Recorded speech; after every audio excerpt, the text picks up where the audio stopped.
सर ये देखिए, जो बीत गई सो बात में भूल जाइए, लेकिन आप लोगों को अच्छा लग रहा है, जरा सा दिखना भी चाहिए, है ना। दोनों हाथ खोल दीजिएगा। काजल जी आप सबों के बीच है। हाँ जी, तो हमके बनाए आपन हम वरमाला पहिराए के,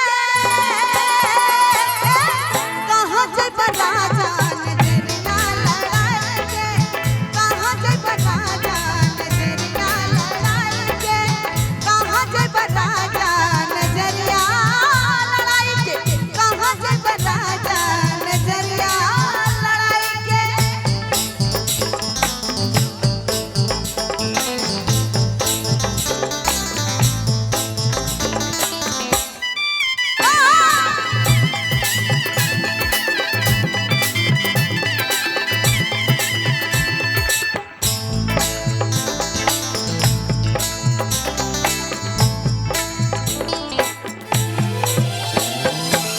छूट जाए दुनिया बाकी छूट नहीं साथ हो, रख दिल बाकी तोहरे हथवा में हाथ हो।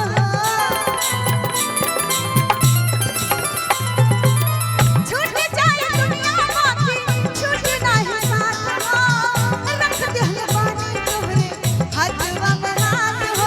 दामन बात मर जाए फसरी लगाए के। मैं फिल्म में मैं जब गाती हूँ तो हीरोइनों के लिए गाती हूँ, जैसे आज काजल जी हमारे सामने हैं, और जब हीरोइन गुस्से में आती है ना काजल जी, तो फसरी लगाने के लिए तैयार हो जाती है। हाँ, है ना। इसलिए अगर ये मैं अभी गाने के माध्यम से बोलती हूँ, लेकिन भाव जो फीलिंग्स होती है वो हीरोइन की होती है ना। तो काजल जी की तरफ से मैं बोल रही हूँ, ना मन बात मर जाए हम फसरी